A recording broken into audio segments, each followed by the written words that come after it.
What's up, everybody? Good late morning. Hope you guys are doing well. And we've got ourselves another bit of news from the Seahawks coaching search. They have found a new wide receiver coach. This one's going to be a little bit more tough to sell people on because there was some affection for Sanjay Lal, who was the previous receiver coach. DK Metcalf really liked him. A lot of fans were high on him as well. So this guy's got some bigger shoes to fill than some of the previous hires. But Frisman Jackson is your new Seahawks wide receiver coach. This actually broke right when me and the Hawks Nest went live on stream last night, so I wasn't able to cover it immediately. And I didn't want to make a video late last night because most people were in bed.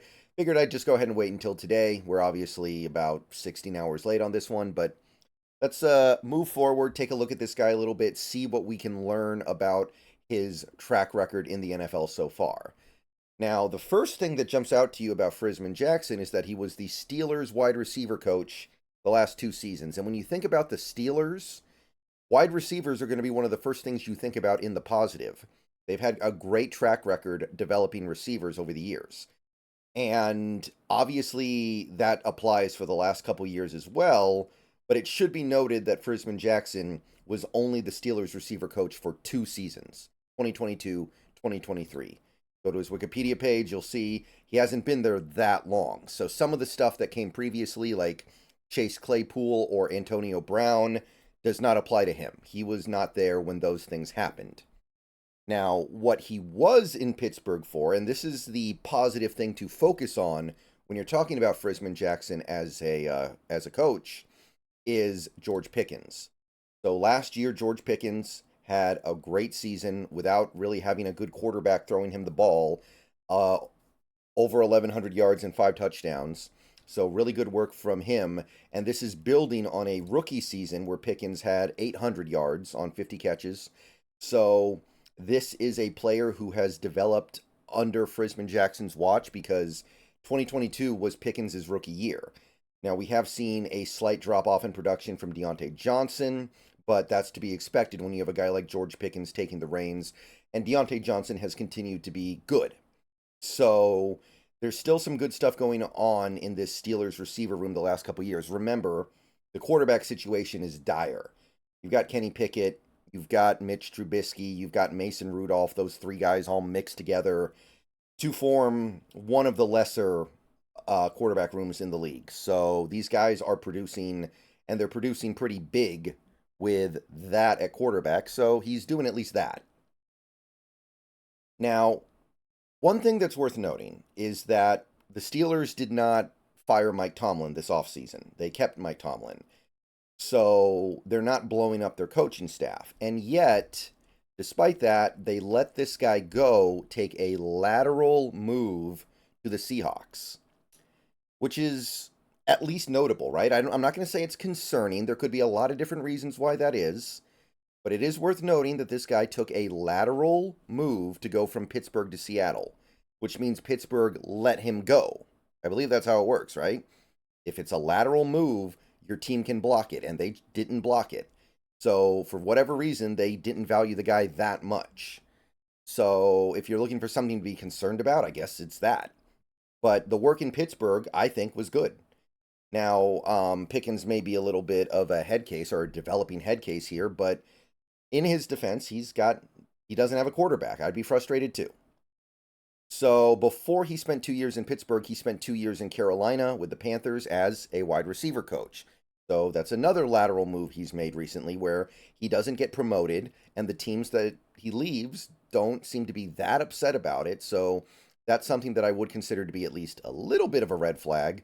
But 2 years in Carolina, which was mostly characterized by 2 1,100-yard seasons by DJ Moore. In 2021 and 2020, DJ Moore was really good, almost 1,200 yards in 2020. And that's good. That's impressive and all. It is worth noting, however, that DJ Moore broke out the previous year. His breakout year was 2019.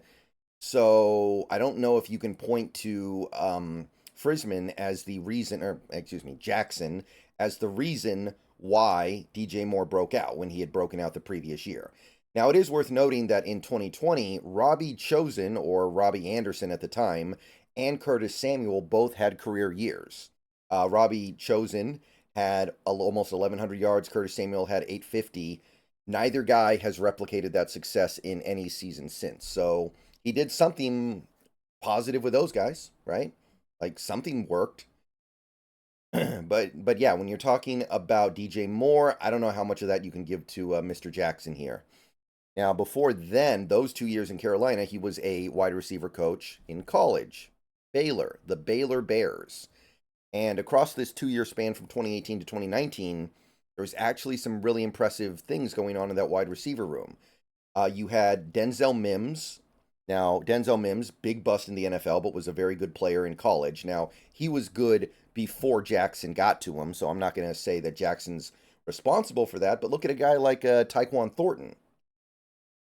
Tyquan Thornton would go on to be a player of note in the draft because of his incredible speed and a belief that maybe that speed would translate to NFL production.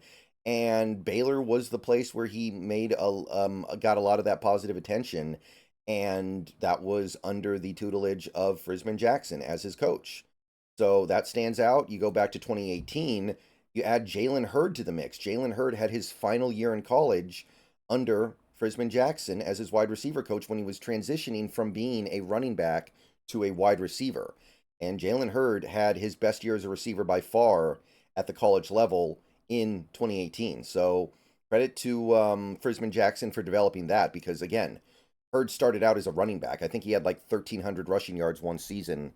I think it was 2016 or something. So Jalen Hurd, Denzel Mims, Tyquan Thornton, that's pretty good. That's pretty strong. So I'm looking at this Baylor resume, and I am thinking to myself, hey, I think this guy's got a little something that I like. This guy's doing something right here. Before that, he spent a year as the Tennessee Titans wide receiver coach, and that Titans team was okay. The receiver room was forgettable. I will cop to that. Rashard Matthews was their top guy. Eric Decker, old man, 30-year-old Eric Decker. And then you had Corey Davis. Corey Davis being an example of a guy who never was really able to get to the point where he lived up to his draft status. So Frisman Jackson wasn't able to get anything better out of Corey. But yeah, not great results here. The top receiver on that team was Delaney Walker, a tight end. So that's not so great, but that's obviously pretty distantly in the past. Mainly focusing on what he did at Pittsburgh, Carolina, and Baylor, track record's pretty good, I would say. It's not, I'm not jumping up and down out of my seat. This isn't like getting this isn't like when we had a guy like Dave Canales as our wide receiver coach, or even Sanjay Lal might have carried forward a little more goodwill than this. But this is good. There's nothing wrong with this. He did coach quite a bit previously at smaller colleges. He was a player in the NFL for a little while, by the way, with the Browns. So he does have that player experience as a receiver. But seems like a pretty workable hire to me. I'm not over the moon over it. I'm not crazy hyping it up, but there's some good stuff here. The Carolina receiver stuff is credible. I mean, the 2020 Carolina Panthers had a really good trio of receivers. They were not far off from three guys having over 1,000 yards. They were very close to that. All right, let me know what you guys think. Let me know how you feel about Frisman Jackson being the wide receiver coach in Seattle. Coaching staff is being filled out really nicely here. Maybe we'll get a QB coach in the coming days, but Frisman Jackson, welcome to Seattle. Good luck with some of the best receivers in football.